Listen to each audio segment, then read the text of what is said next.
Olá, boa noite. Eu me chamo Hugo Funiô, pertencente à etnia Funiô, e reside aqui, muito colado ao município de Águas Belas.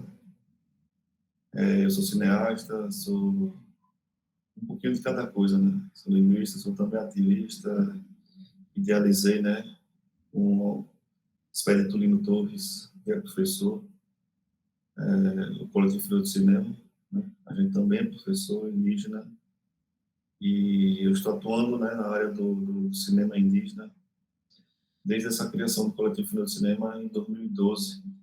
2012 para cá, a gente vem produzindo,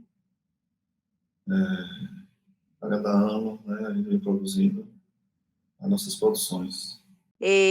Nós não estamos só nós, pesquisadores, que fazemos parte da pesquisa, mas detrás de trás não, ao lado de nós, caminha junto várias umas outras pessoas que fazem parte da pesquisa, como Missal, que está fazendo as captação da imagem, outras pessoas que fazem edição, outras pessoas que fazem design, outras pessoas que inclusive temos, a orientação de Elisa Pancararu, também na pesquisa. Eh, e enfim, temos mais pessoas que hoje saudamos, né, desde longe, que elas não se encontram aqui. É só para complementar, que nessa pesquisa a gente também fez uma base de dados, onde a gente está fazendo um mapeamento das produções que são ligadas a povos indígenas ou são realizadas por pessoas indígenas, e também fizemos um mapeamento dos longas que foram produzidos nesse período, procurando entender, dentro da ficha técnica desses longas, quem são as pessoas indígenas dentro desses filmes.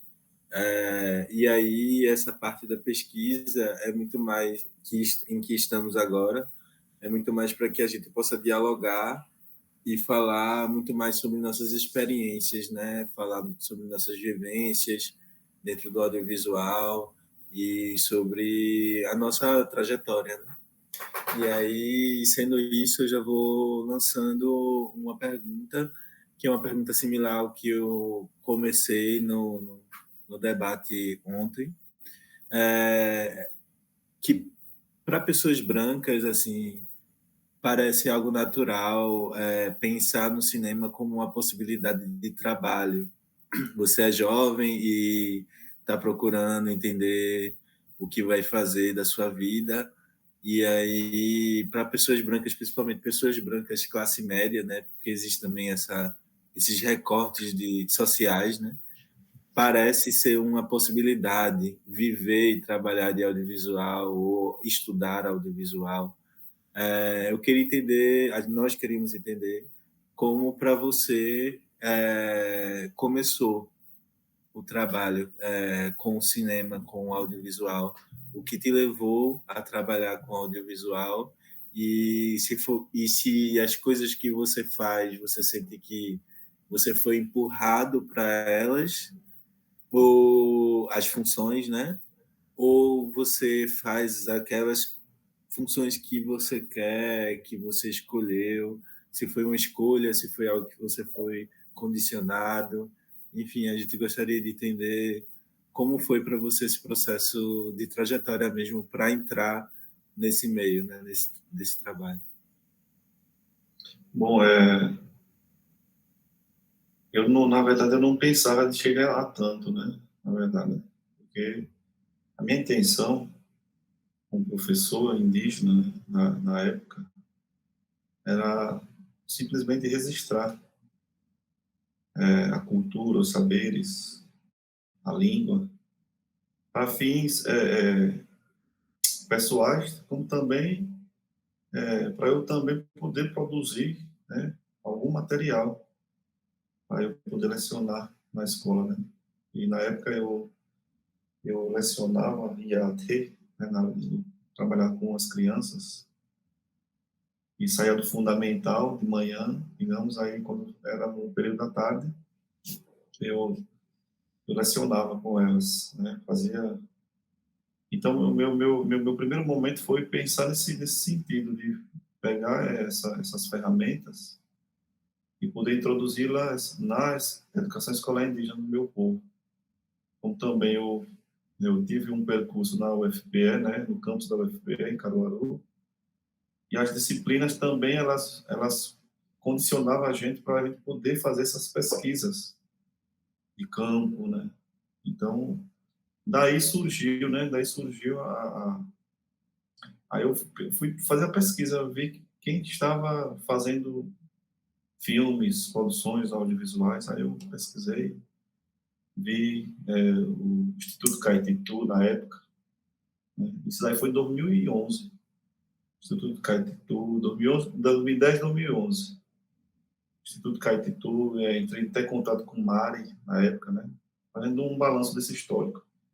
Aí Mari, na época, ela era esposa de Vansan, né? Mas aí ela me direcionou para Vansan, que tinha, que ele, o Vídeo das Aldeias na época, né? E até hoje ainda a sede é aí em Olinda, aí no Recife ainda, Olinda. Aí eu entrei em contato com o Vansan, o Vansan foi bem hospitaleiro, né?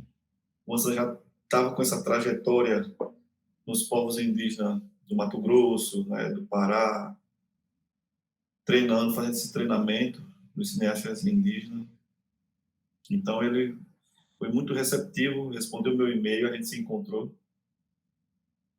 né, lá em Caruaru, fez uma reunião, e assim a gente lançou o primeiro projeto de audiovisual, na expressão tradicional, expressão audiovisual do povo funiô. A gente foi contemplado, e o que o Vídeo das Aldeias possibilitava para as comunidades era dar esse treinamento e equipar, porque não cabe só a gente dar um treinamento se você ter a ferramenta, entendeu?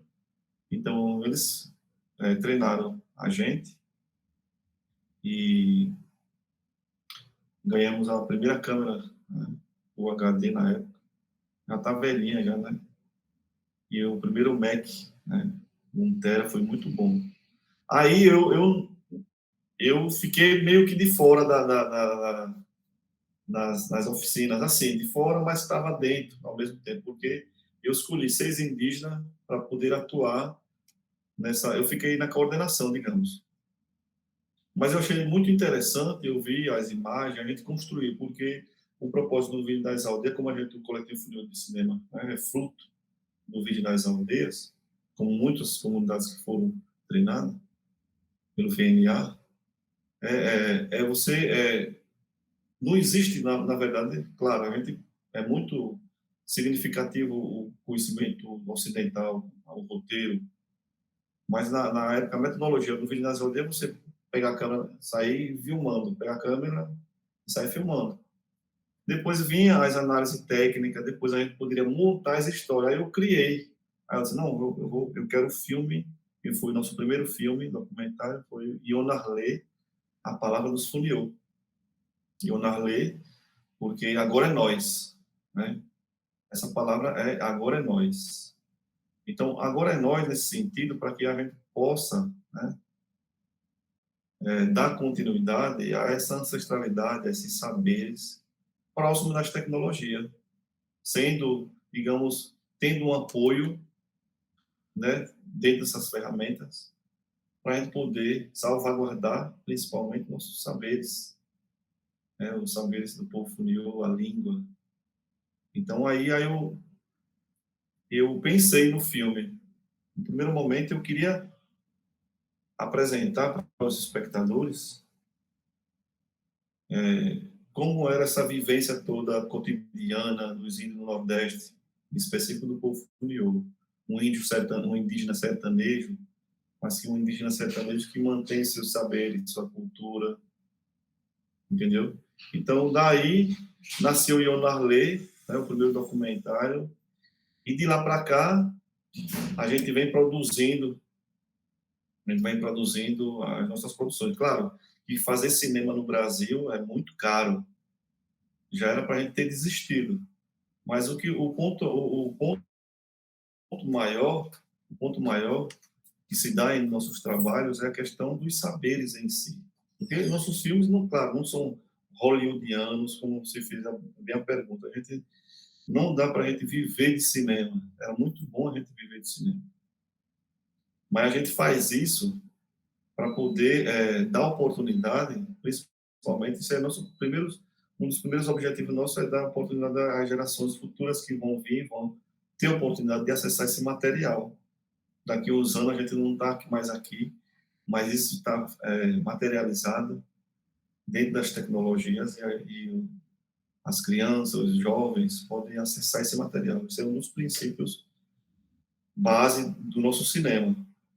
Então, digamos, se surgir, né, esse outro momento relacionado com a questão de você ter um ganho, digamos, né, você tem isso daí a gente não vai poder descartar também, mas a princípio o nosso cinema se dá dessa forma. É uma luta, né, trabalhar com o cinema.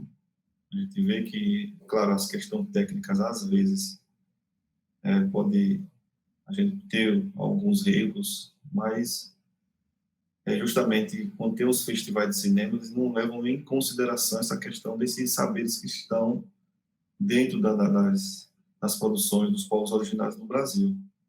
Porque você vê, até o cinema nacional ele tem pouco incentivo. Tirar o cinema dos povos indígenas, que não existem políticas públicas direcionadas para incentivar os povos indígenas, os coletivos, isso não existe.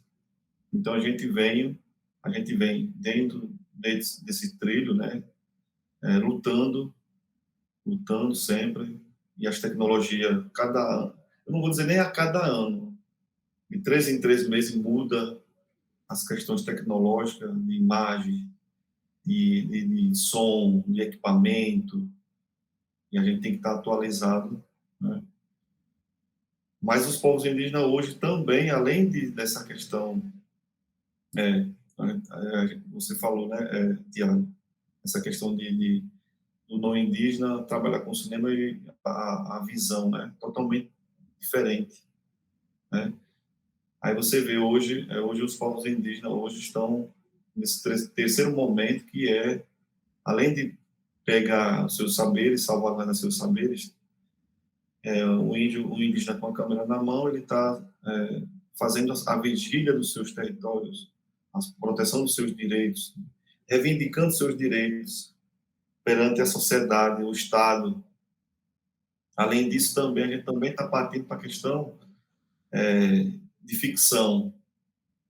A gente está se atualizando nessa questão, né? Eu estou trabalhando, aliás, eu fiz agora, no ano passado a gente fez Xixia, Mestre dos Cantos Funiô, fez um pequeno roteiro para ilustrar a narrativa do ancião Xixia, que ele é o mestre dos cantos, onde ele narra a história dos cânticos, como iniciou os cânticos, né, no povo Funiô, e a gente fez uma ficção, convidou 2 indígenas para ilustrar essa narrativa de Xixia, né? E hoje Xixia participou do primeiro festival de cinema lá em Brasília, né? Foi o FECI, a gente ganhou um prêmio do Instituto Alok, e a gente vem dando continuidade nessa caminhada e buscando, claro, se atualizar, mas o princípio, como eu já disse, o princípio maior do nosso cinema é essa questão de a gente poder dar oportunidade às pessoas da nossa própria comunidade indígena e às outras comunidades também entender essa relação, essa singularidade do povo Funiô. Como a gente percebe muitas produções, e isso é uma contranarrativa. Eu falo sempre que é uma contranarrativa o que foi impregnado antes pela colonização, e a gente vê hoje pessoas, né, com herança colonial ainda, uma mente colonizada. E o cinema indígena ele quebra isso, tudo isso. Claro, a gente não vai acabar com o racismo, né, com o preconceito, mas a gente está anteriormente, nossas vozes eram silenciadas totalmente. Mas hoje tem um argumento, que é o cinema indígena. Ele conta a história dos povos. Conta a história dos povos e também dá esse suporte, né? Esse suporte na comunidade. Então, de acordo com a minha visão, a gente vem falando sempre isso, vem insistindo. E é muito bom ver outros coletivos se formando, outros coletivos, a gente incentivando outros coletivos, como aqui já existe no Povo Funil, já existe outro coletivo, e que vem outros coletivos de mulheres, isso porque o espaço relacionado com as tecnologias é amplo, e essa ferramenta, ela vai direcionar o fortalecimento das nossas identidades, de acordo com a minha visão como pesquisador, como indígena, como ativista, como linguista, é justamente isso, esse fortalecimento. E a gente lutar, porque a gente vê que as tecnologias são chamativas, são muito chamativas. Então, uma tecnologia dentro da aldeia pode desvincular os saberes de um povo, digamos, os jovens, principalmente os jovens. Né? Dessa forma. Aproveitando o gancho, como é que é a relação de você em relação à comunidade depois que você se tornou cineasta? Como é que a comunidade te enxerga, assim, e se existem tensões e conflitos relacionados a esse rolê do registro, ou se a galera abraça isso? Eu acho que deve ter, né, disparidades aí nesse. Não, eu acredito que sempre tem, né? Mas veja só, no início que a gente lançou nosso documentário, o Vansan veio até aqui, né? O Vansan Carelli, a gente fez a primeira exibição, a estreia de Onarlé. Aí a comunidade inteira lotou. Aqui tem um clube, né? O Clube do Guarani, lotou na época. A gente fez uma apresentação cultural. A escola também foi, como eu sou professor indígena, a escola também deu suporte, a gente fez pipoca, foi o Toré, a Cafuna, a gente fez a apresentação cultural, muita gente foi querendo se ver, digamos, na tela do cinema. Porque isso era, digamos, um projeto pioneiro, foi pioneiro, o Coletivo Funil de Cinema, todo mundo queria se ver. Depois que os primeiros membros da comunidade a gente registrou, a gente fez Ionarlé, outras pessoas também queriam, entendeu? Apesar que tem aquela questão do uso de imagem, aquela burocracia toda, mas hoje mesmo eu não tive muita dificuldade dentro desse propósito aí, dessa burocracia de uso de imagem, de crédito, ainda não, no momento, mas é o correto, com certeza é o correto, principalmente. Aí alguns pensam, veja só, alguns pensam que o cinema, aqui na nossa comunidade mesmo, alguns pensam que dá dinheiro, entendeu? A gente vê que a questão do cinema a gente dá para entender que é uma questão de dar dinheiro, mas o nosso cinema eu não entrei nesse cinema para dar dinheiro. Se eu entrasse, era muito bom deixar de ser professor e me dedicaria 100% na arte de fazer cinema, mas não tem como.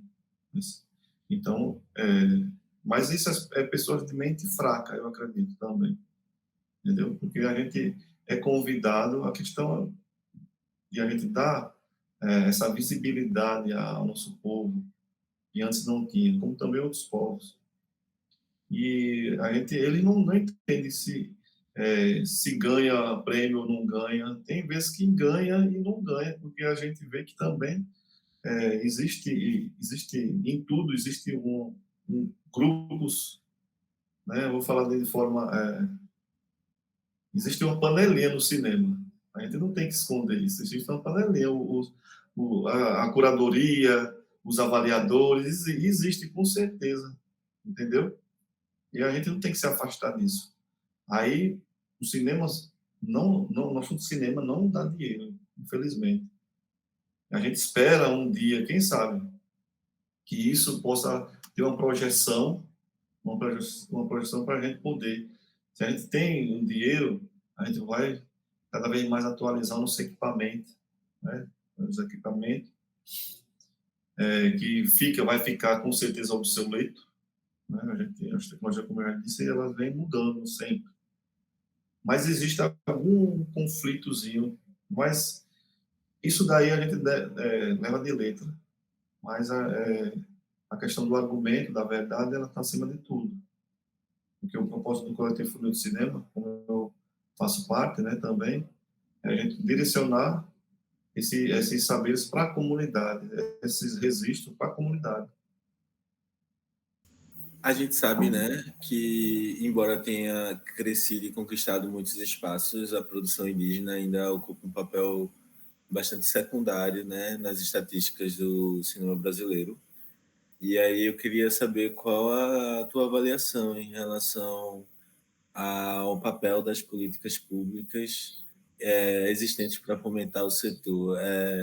Você acredita que elas dão conta das complexidades das realidades vivenciadas pelas populações indígenas ou ainda estão aquém de encontrar um equilíbrio para que mais pessoas possam produzir, acessar esses recursos?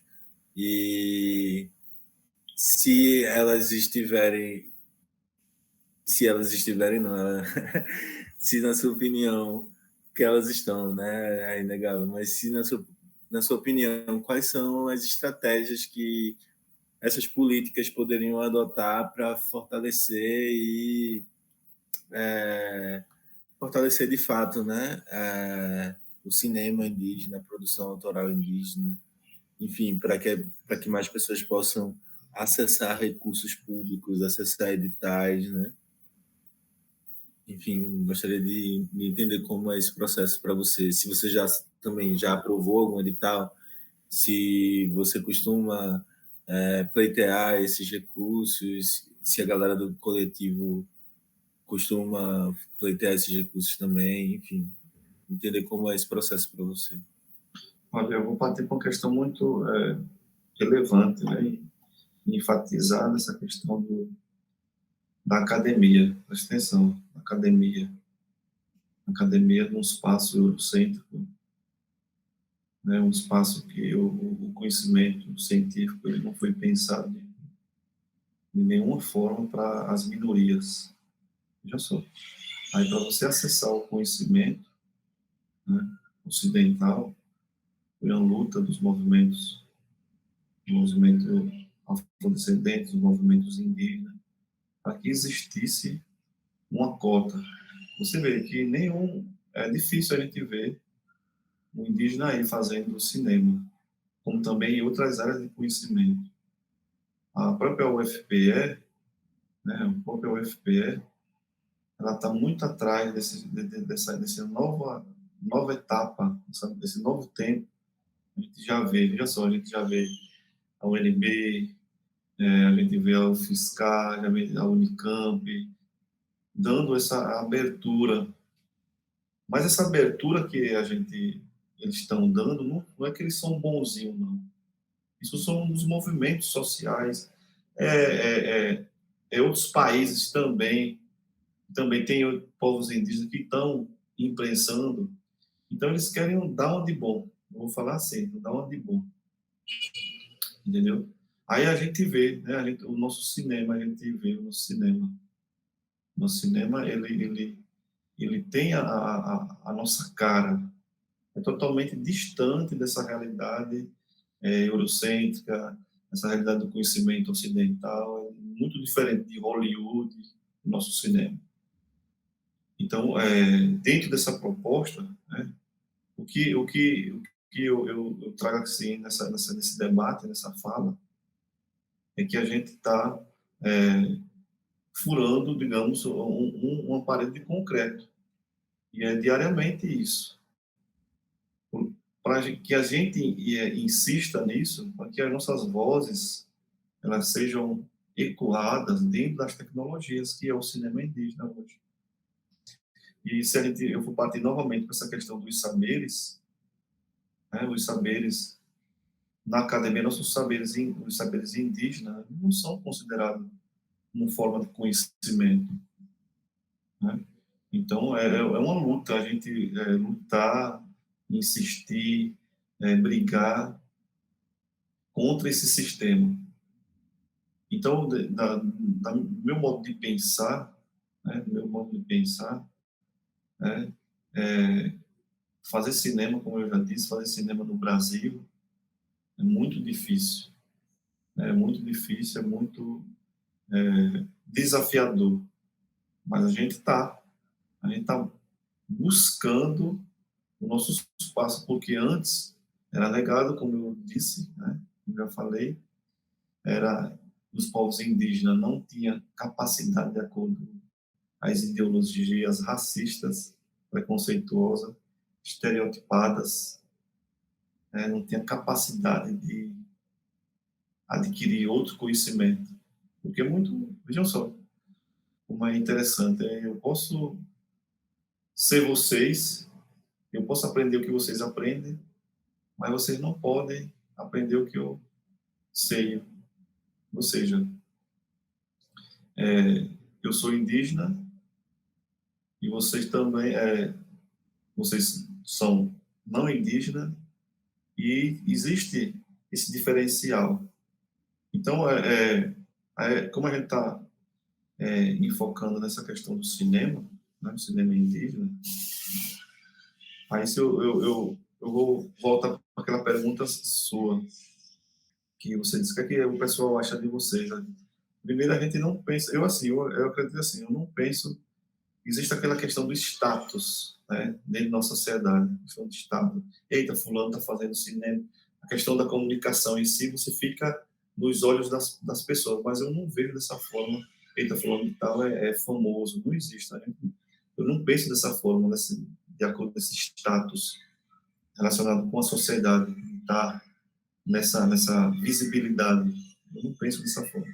Então, eu penso e eu acredito que a gente pode compartilhar os nossos saberes e a gente pode desmistificar essa relação dos povos originários no Brasil com essa ferramenta, com as novas tecnologias. Então, meu pensamento é dessa forma. Aí, claro, a gente necessita de recursos. Em tudo a gente necessita de recursos. Essa questão dos editais. Muitos editais não são direcionados para os povos originários e as políticas públicas, né, elas não são direcionadas para os povos originários. Os governos que passaram, né, na época direcionavam muito pouco. A gente vê hoje em dia o governo Lula voltou atrás, mas o governo Lula, se a gente perceber o governo Lula, eu votei em Lula. Mas o governo Lula foi um dos governos que menos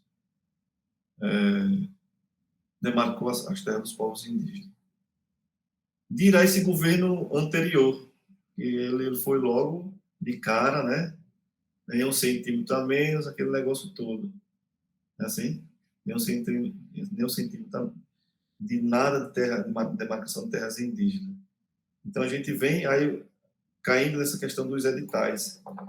Aí eu já aprovei, né? O ano passado eu aprovei um edital, foi expressão tradicional das mulheres Funiô, e a questão das oficinas de palha. Inclusive eu fiz um desenho aqui, mandei de Vanessa fazer. Esse aqui eu não sou Uricuri, né? Quem pintou foi de Vanessa. Esse é o nosso Uricuri, aqui é o Juazeiro Sagrado. Aqui quem dorme é as mulheres, para cá, sim. As mulheres dormem aqui e os homens para lá. Entendeu? Assim, da árvore aqui para trás. Os homens dormem e as mulheres nas casas. Aí a gente fez esse trabalho. Aqui que eu pensei, a gente vai fazer uma proposta relacionada com a cultura, a tradição, a oficinas de trabalhos manuais com artesanato, né? E trazer o audiovisual para a gente poder registrar. Aí a gente realizou as oficinas com as mulheres, a gente selecionou as mulheres, 20 mulheres participou desse trabalho no ano passado, e a gente fez o registro, a gente fez um filme, né? Esse filme está disponível ainda, né? Está disponível, que a gente vai colocar nos festivais. O nome do filme é Mulheres Funiô Tecendo Histórias. Porque quando as mulheres tecem a trança, vem muitas memórias, muitas histórias, muitas narrativas, conhecimentos, entendeu? Até brincadeiras também, essas vivências todas, a gente fez, produziu, com parceria com Fábio, que ele é do Vídeo nas Aldeias, e Sofia, que ela é artista visual. A gente fez a parceria com os dois e realizou. E a maioria dos nossas produções, a gente estreia no nosso canal, Coletivo Funiô do Cinema. Depois, a gente retira do canal e começa a inscrever nos festivais de cinema. Aí, Xixiá está participando de vários festivais, aí concorrendo também. Mulheres Funiô também está concorrendo. E a gente vai melhorando a cada etapa, a cada filme, a cada produção, a gente vai melhorando. Mas o interior das nossas produções são os nossos saberes, como eu já disse. Nossos saberes estão no núcleo do nosso cinema, nossos saberes. As questões técnicas, a gente vai melhorando, a cada etapa, a cada produção, a gente vai se atualizando dentro desse percurso do cinema. E assim, a gente vem dando continuidade nesses trabalhos. Quem iniciou assim, o percurso do cinema foi os Índios Trucar. O primeiro coletivo formado lá foi os Índios Trucar. Depois foi a gente, né? Os Trucar, eu acredito que não deram continuidade. Tu lembra desse nome desse coletivo dos Trucar? Não lembro o nome deles.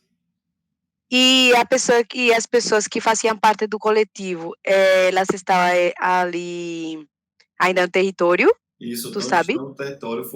Produzir até um documentário, Índios... Não é nome?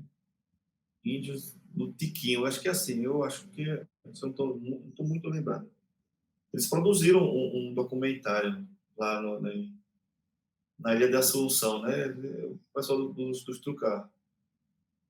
Ai, que massa, vou entrar em Depois contato. foi a gente, né? Inclusive foi o VNA, o Vídeo das Aldeias, que treinou, capacitou eles. Mas só que eles não deram continuidade, eu não sei por que o que houve. É porque é um desafio, na verdade, você fazer cinema, é um desafio. Isso faz quanto tempo? Rapaz, já faz mais de 10 anos isso. Faz mais de 10 anos. Depois eu vi, né, aqui, os Pancararu, mais com Graça Guarani e Alexandre, mas depois o Ororubá Filmes, eu vi que estavam produzindo o Ororubá Filmes. Seria muito bom, como a gente tem 14 etnias hoje, né, a gente poder formar esses coletivos. Eita, desculpa. A data do coletivo Funiô é qual mesmo? Quando vocês fizeram aquele filme? Ou aquela... que vocês se formaram com aquela formação que fizeram lá? A gente foi em 2013, mas a gente, em 2011, iniciou os trabalhos de fazer o projeto, lançando aqui, entendeu? Entre 2012 e 2013. É uma caminhada, e não é fácil, assim, tipo, É fácil. a constância é...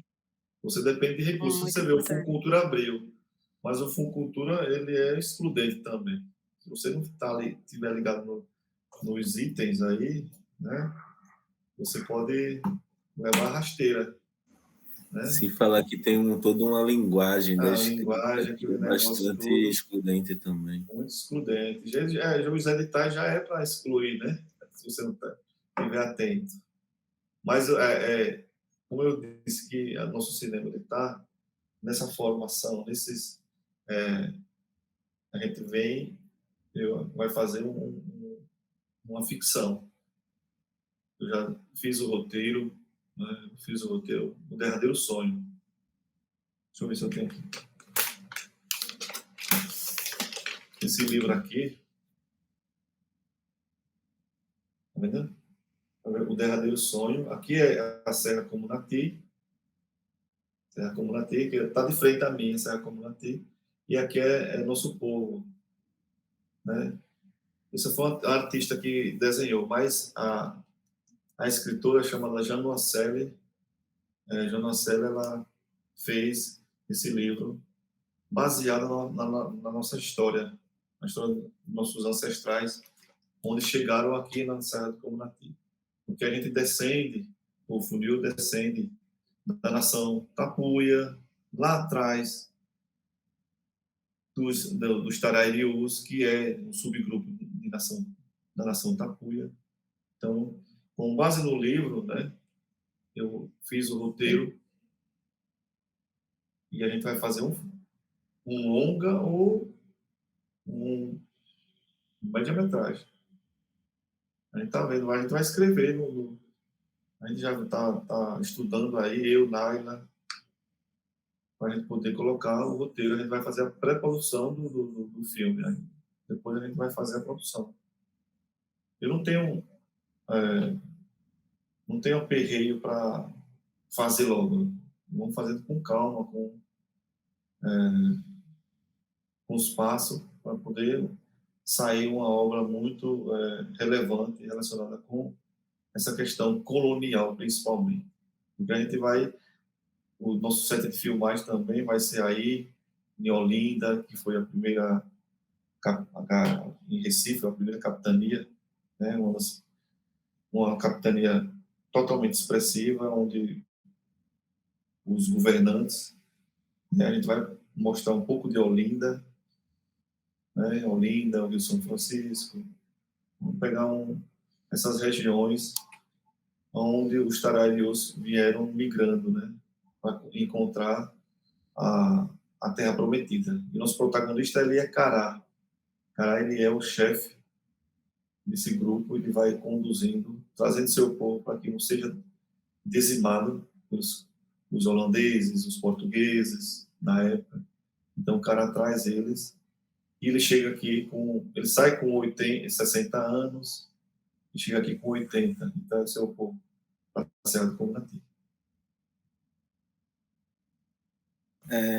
Como você lida com filmes que possuem personagens com representações, né, de pessoas e povos indígenas que são feitas através do olhar de pessoas que não são indígenas e não pertencem a essa cultura? Como você enxerga essas produções? O que você procura avaliar, né, quando assiste um filme e que entende que essas representações estão sendo feitas, um filme, uma produção audiovisual, onde essas representações estão sendo feitas, mas que de fato são representações, mas não tem de fato um representante, né, por trás da câmera conduzindo, né, a construção desses filmes.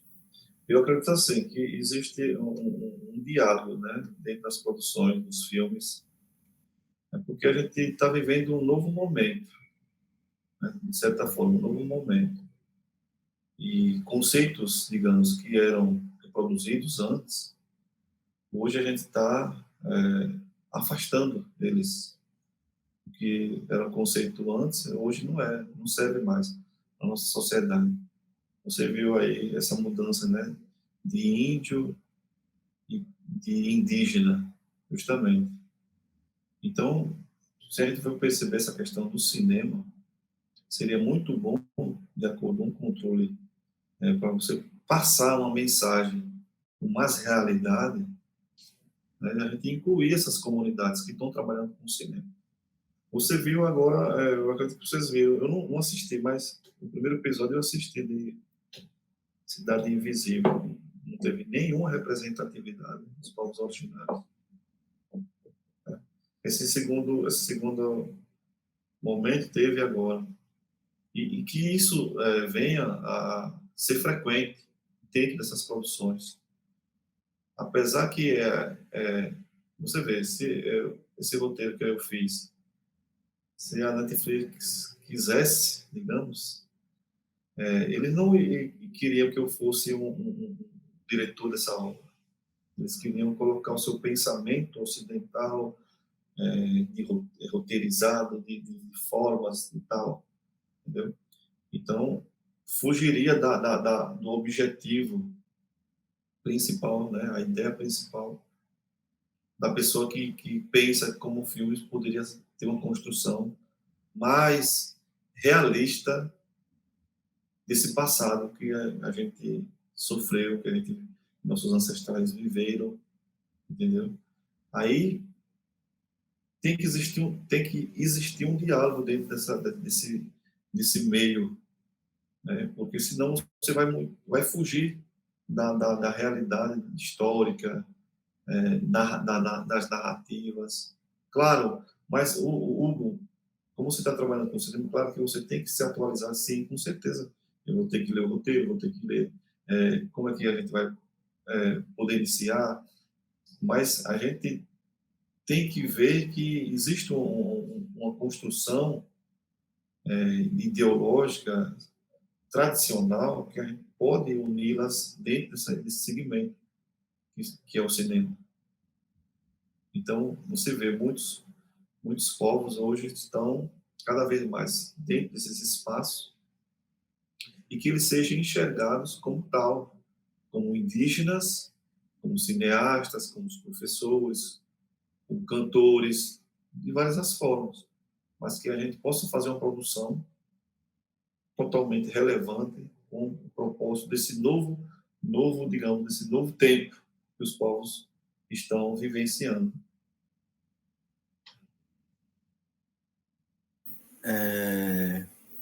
Muitas vezes existe uma demanda, né, da comunidade, ou uma demanda mais geral, assim, em relação em criar representações que atendam, né, a finalidades mais políticas, de luta por visibilidade, por também resgate da cultura.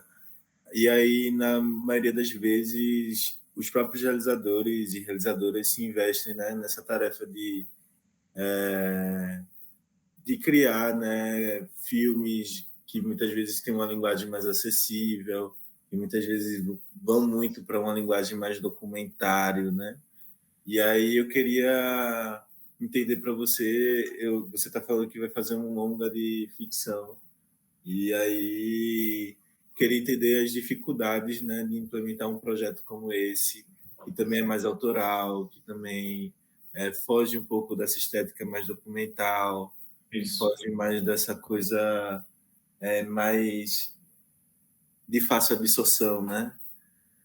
Aí queria entender quais são as dificuldades para você em construir uma narrativa e construir uma produção autoral que não seja nesses moldes, né? Porque, assim, como a gente está vivenciando esse novo tempo, a gente tem que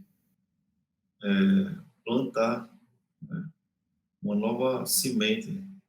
Essa semente é a semente da consciência. E essa semente da consciência, ela vai muito além, né? Porque você vai ter essa conexão dessa realidade indígena, dessa dizimação que houve no Nordeste indígena, esses vários povos que foram dizimados, essas várias línguas.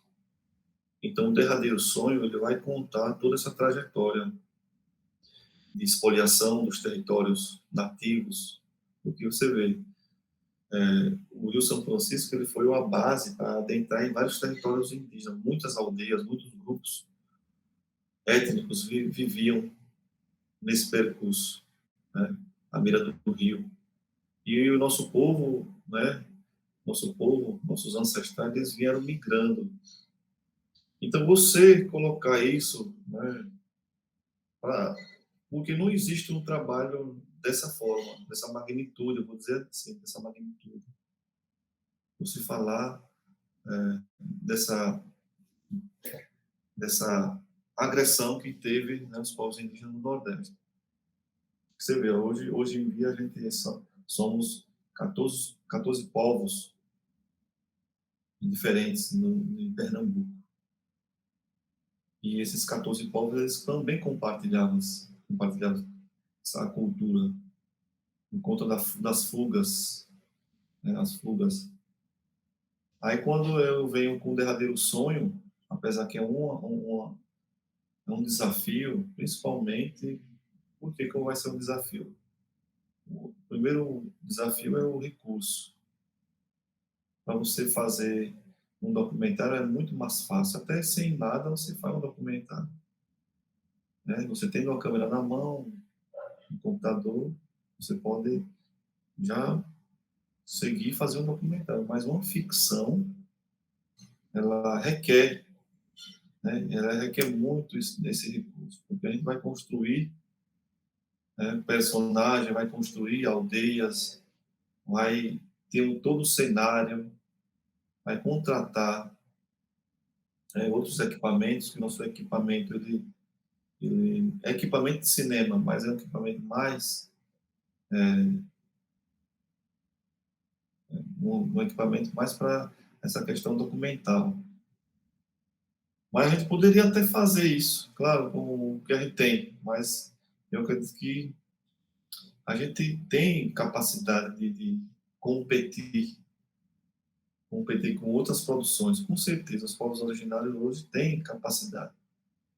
Existem editais, a gente está estudando para acessar esses editais e buscar esse recurso para que a gente possa fazer o derradeiro sonho.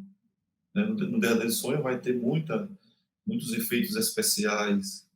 Eu debrucei no meu roteiro de efeitos especiais, de muitas formas relacionadas com o cinema, com a ficção. Ele está muito, digamos, eu vou logo vendendo meu peixe, né? Eu estou vendendo meu peixe.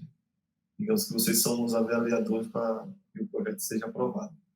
Mas eu debrucei dessa questão tradicional, linguística, de muitas paisagens secas, questão de como é que se diz? De coisas divinas da natureza, do céu, porque o verdadeiro sonho, o que eu achei muito interessante no texto, né, do livro, eles tinham um direcionamento. Claro que eu fiz essa criação com base no livro, e o grupo de Caralho tem uma coisa muito interessante, que ele tinha, para ele achar a Terra Prometida, de Janduí, que ele é o chefe dos chefes do grupo dos Tapuia, de Janduí, ele é digamos, o rei, ele quem ordenou o Cará levar seu povo. Então, de Janduí, né, ele vai depois morrer e tal, e Cará, ele vai fazer essa jornada toda, e o seu direcionamento é o adormecer do sol. Aí, para outros grupos, tem o vento que leva, que norteia eles para achar a sua terra prometida. Porque eles queriam salvar o seu povo, para que eles não fossem exterminados, fossem escravos. Então, a gente vai apresentar tudo isso que não existe numa produção hoje em dia.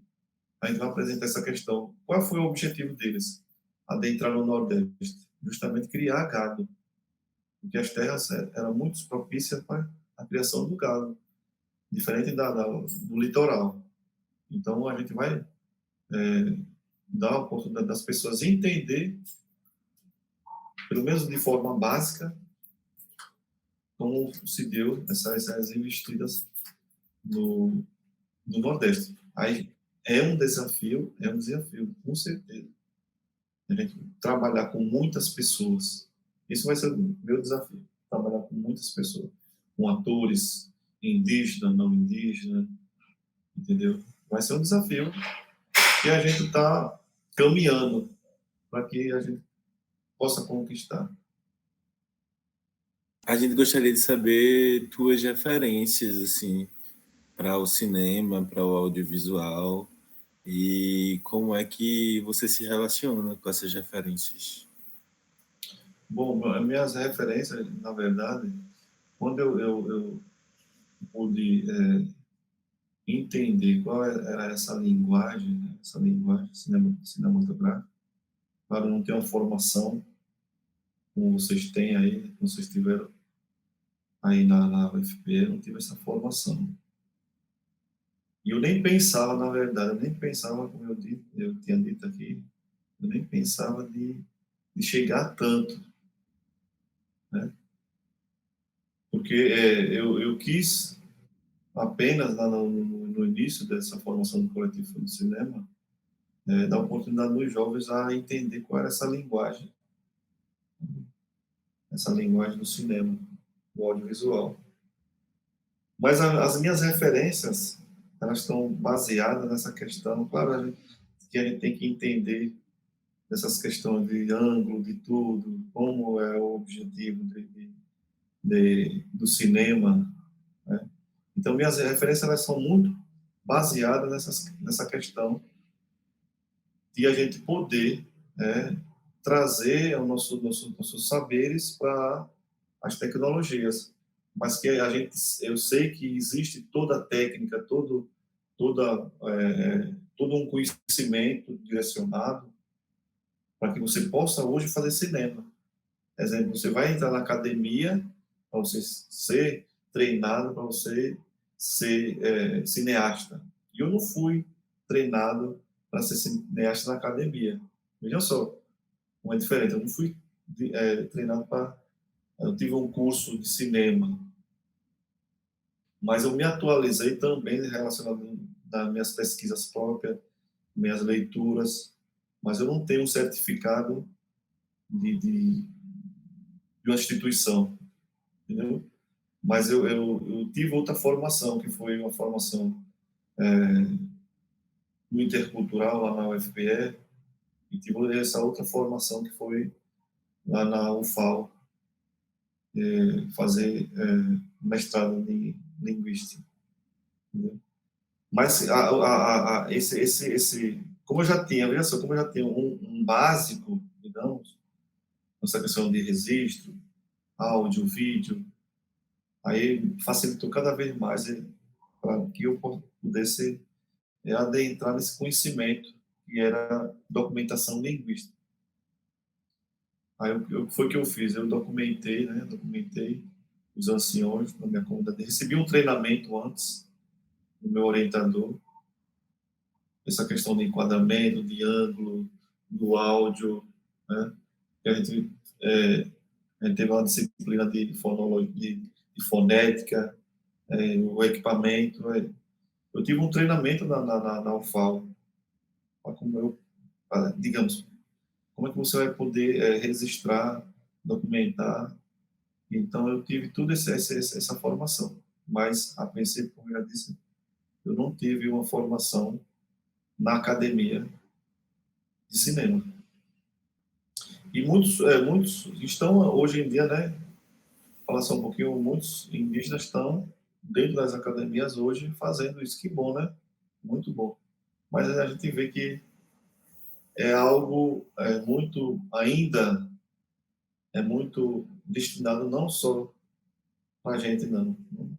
Uma das referências maior, né, é Van Sancarelli. Eu não posso deixar de dizer outras pessoas. Van Sancarelli, eu acredito que vocês já assistiram, Martírio, Columbiara. É um norte. Eu me inspirei muito no Van San. Quando ele chegou aqui, ele trouxe um monte de DVDs. Na época era DVD, né? Trouxe Columbiara, trouxe até o filme Índio mais um tiquinho, agora que eu me lembrei, eu usei o filme do Stuka. Índio mais um tiquinho. Ele trouxe muitos filmes. Aí eu vi, né, Colombiara, vi, e minha referência maior é Van Sant. Por quê? Porque Van Sant, porque ele tem esse protagonismo todo, teve essa preocupação toda com esse resgate, né, essa preocupação com os povos originários, relacionado com também a questão fundiária, dos territórios sagrados, né, as pessoas influentes da comunidade, os anciãos. Então, Van Sant é uma das minhas referências dentro do cinema, né, do cinema nacional, do cinema indígena. Mas eu vejo também outros tipos de cinema, né, que não é cinema indígena. Se a gente perceber, olha, tem filme, deixa eu falar, a gente tem uma conversa bem aqui, assim, não é uma conversa meio que caseira, assim, né? Apesar que é uma pesquisa para vocês. Mas tem muito filme hollywoodiano, olha, porque assim, o que que eu entendo? Eu espero, digamos, 5 a 10 minutos para eu entender, digamos, qual é o objetivo do cinema. Qual é a partida que ele vai dar para que o espectador prenda o espectador. Então, dentro desses 5 a 10 minutos, se, digamos, a gente fala muito de gostar, né? E se gostar. Quando a gente for, se for pelo conhecimento do senso comum, gostar. Aí eu vou para esse lado, do gostar, vamos dizer assim. Gostar. Quando eu não gosto, digamos, por quê? Porque eu vejo que não tem uma narrativa, não tem um direcionamento aquele filme, que prende o espectador. E é um filme hollywoodiano, um filme de Hollywood que teve milhões investidos, entendeu? Então eu gosto de ver muito cinema também, eu gosto muito de ver muito cinema. Eu assistia também Bacurau, eu gostei muito, né? Kleber, ele é muito, foi muito, está sendo renomado, né? Um dos diretores, Kleber. E que seja assim, né? Que seja assim, a gente vê não só os povos indígenas de Pernambuco, como outros povos, como o cinema pernambucano, né? Possa brilhantar as telas aí do mundo, e o nosso cinema também possa brilhantar, possa passar essa mensagem. Então, como eu já disse, a referência maior que eu vejo dentro desse protagonismo todo do cinema indígena é Van Sancarelli, né? Van Sancarelli. Mas existem outros cineastas indígenas que é fruto, eu acredito que é fruto do Vídeo das Aldeias, que tem muito essa referência. Você vê Takuma Cuicuro, onde cineastas hoje existe Graça Guarani, cineasta indígena do Guarani, e eles estão nesse caminho. E eu acredito que lá na frente a gente vai também ser uma referência para os nossos jovens, com certeza. A gente vai ser referência durante esse processo, com certeza.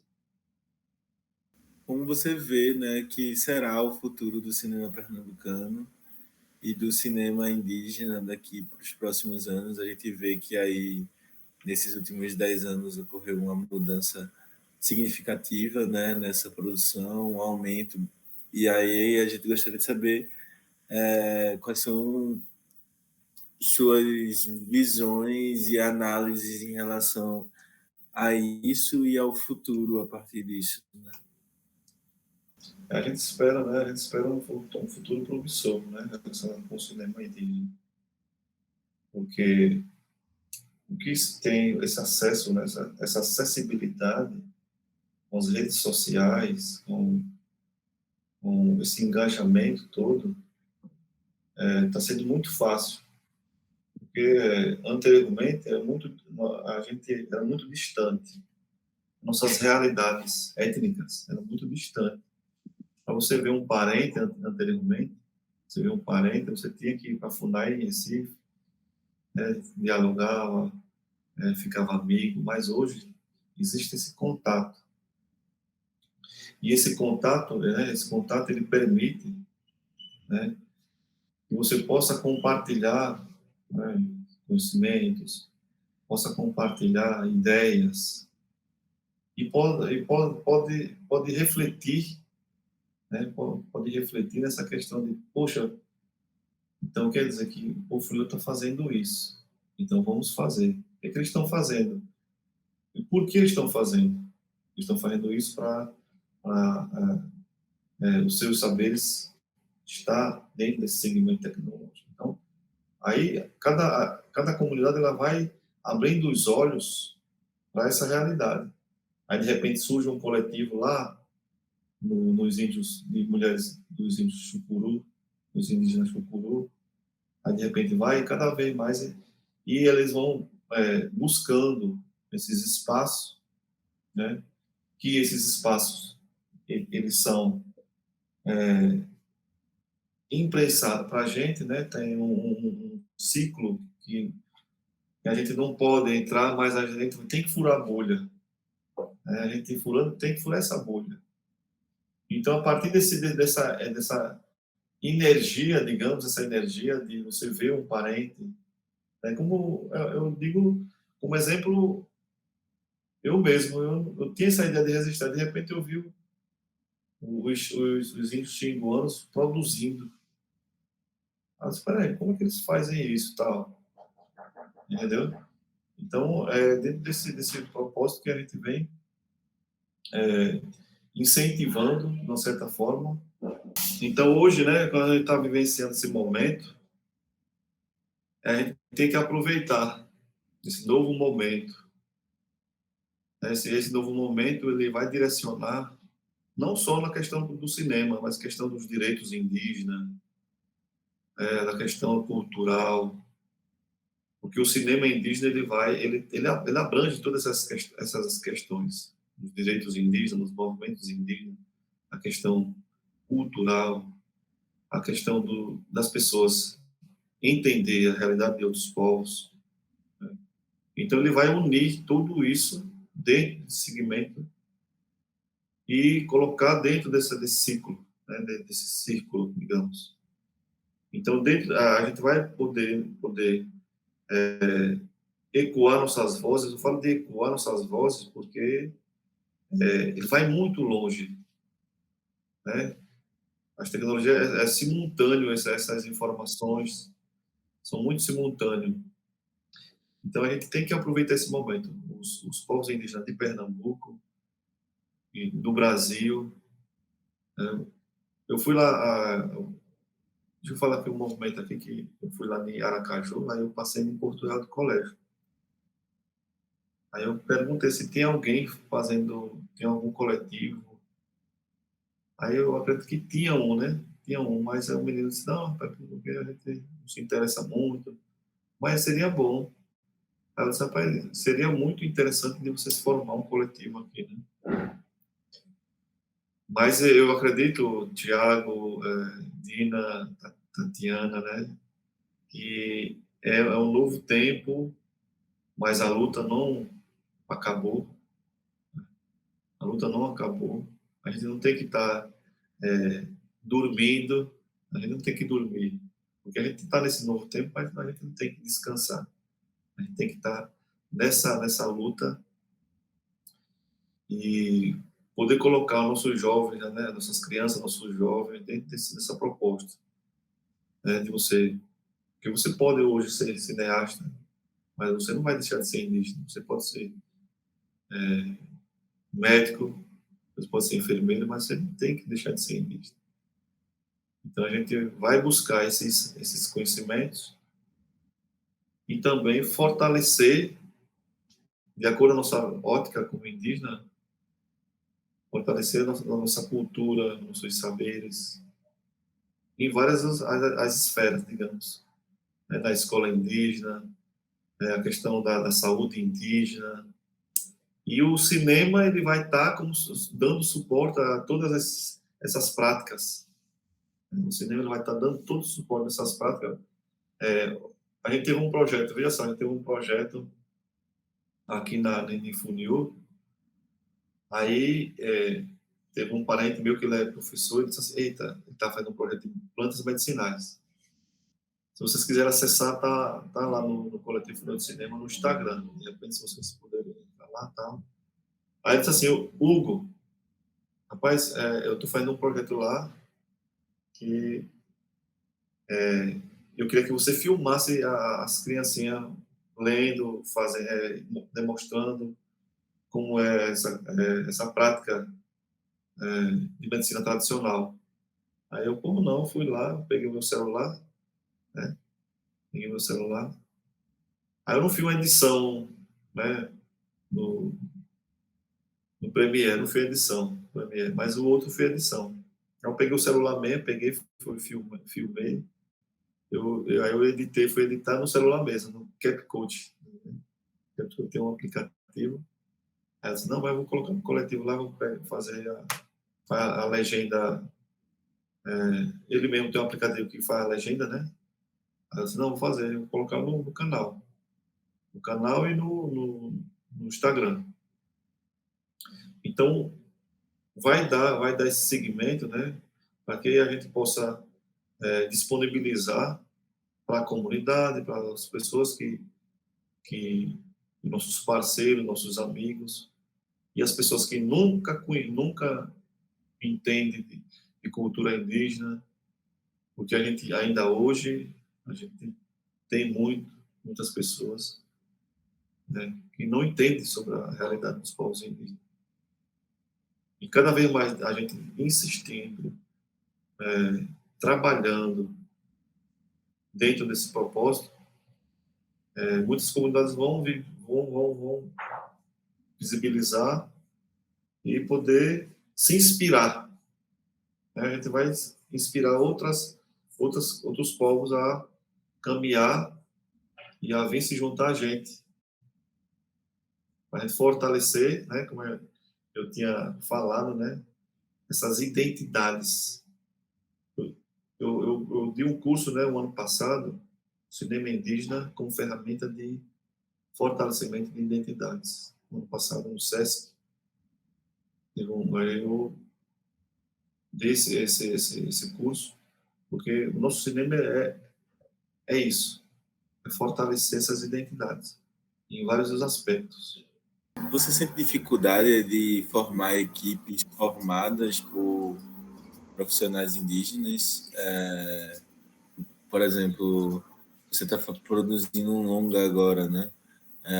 Você está encontrando dificuldade de formar uma equipe que tenha, né, indígenas em sua majoritária, que seja formada majoritariamente por pessoas indígenas, ou você não tem esse problema, né, essa dificuldade, porque já produz com a galera do seu coletivo, e aí a galera já, cada um tem uma função estabelecida, e como é que é isso para você? A gente vai fazer vai complementar, né? Se tudo dá certo, a gente vai fazer essa complementação. Porque o meu objetivo é também incluir, claro, atores indígenas, produtores, cineastas indígenas também, dentro. E amigos da causa indígena, principalmente. Porque a gente tem não indígena que se sente, que se sensibiliza pelas questões indígenas e quer estar junto, né? Então a gente vai fazer essa unificação nesse sentido e se dá muito bom a gente fazer essa unificação dessas realidades. Você trabalhar com pessoas que gostam de povos indígenas, que apesar que o gostar ele é muito, digamos, você aceitar sim ou não, mas é muito melhor você pegar, digamos, vocês que tem essa sensibilidade pelos povos originários a estar junto de um trabalho como esse, né? É muito bom. e uma luta coletiva, por conta disso que a gente reconhece os parentes, os indígenas, não só do Brasil, né? Não só do Brasil, mas do mundo. Porque os povos indígenas do mundo partilham essas lutas, esses saberes também. Então, eu agradeço, né, o convite, Tati aí, você, Tiago, também participar. E não só existe FUNIO, como você disse, não existe FUNIO que faz cinema, né? Existe o Urubá Filme, outros povos, e que venham se juntar cada vez mais, a cada passo, venham se juntar a gente dentro desse propósito, desse cinema, para que nossos conhecimentos, nossos saberes estejam dentro dessa nova realidade, a gente poder passar essa mensagem. A gente passando essa mensagem, a gente não tem algo que está lá. Você não conhece, mas está lá. E hoje a gente vem vendo, esse novo tempo dos povos indígenas do Brasil, vendo essas lutas. E a gente, claro, como eu disse, não vai acabar com preconceito, racismo, de forma alguma. A gente pode afastá-los, a gente pode ter uma diminuição, porque ele é uma doença social. É uma doença social que está no Brasil, está no mundo, está na sua comunidade, está na sua própria casa também. Mas o cinema, ele tem uma potência, é uma questão potente. Digamos, o cinema indígena, o cinema, essa linguagem cinematográfica, né, ela é muito relevante dentro do processo de construção da sociedade. Você viu anteriormente os filmes que falavam sobre os povos indígenas. Não tinha condição alguma de ser essa questão de compatibilidade com a realidade indígena. Era muito distante. Então o cinema ele vem para ajudar, né, a gente a escrever a nossa história, né, a escrever a nossa história desse ponto de vista tecnológico. Então a nossa história já foi muito apagada hoje, anteriormente. E hoje ela está ressurgindo em forma de imagem, que é muito interessante e é muito forte. Eu agradeço novamente o convite e que isso se reverbere em outros encontros, outros momentos. Muito obrigado. Nós que falamos muito obrigado para você, Hugo, assim, repetindo assim, por você topar estar aqui. Nós sabemos assim que todo mundo tem suas coisas, todo mundo tem sua correria, seus tempos, e seus processos diferentes, mas nós conseguimos estar aqui, né, converger um tempo e fazer essa troca que foi muito importante, foi incrível, escutar suas falas e você ter trazido vários tanto pontos de vista quanto deixar questionamentos na cabeça, assim, acontecendo pra gente, sabe, essas provocações que você deixa é muito importante, tanto para nós, quanto para a pesquisa, quanto para aonde vai parar, sabe, tudo que reverbera, como você fala, Uhum. até onde chegar. Então eu fico muito agradecida realmente por você topar, por fazer parte. Dizer que esses encontros, essa pesquisa também, elas são facedoras, como dizia o Bia Pancararu ontem, né, são facedoras de tecidos, né? Então, tipo, a ideia é nós estamos aqui, nos conhecemos, trocamos uma ideia e, enfim, de repente, se em algum momento nós cruzamos de novo, temos alguns projetos, algumas coisas, cruzar conhecimentos, eu acho que é uma das melhores formas de nós tecermos futuro, tecemos vida, tecemos tudo aquilo ali que precisamos para ir para frente, né. Então, muito obrigada, e é isso, eu vou falar contigo aí depois no WhatsApp, mas muito obrigada, de verdade.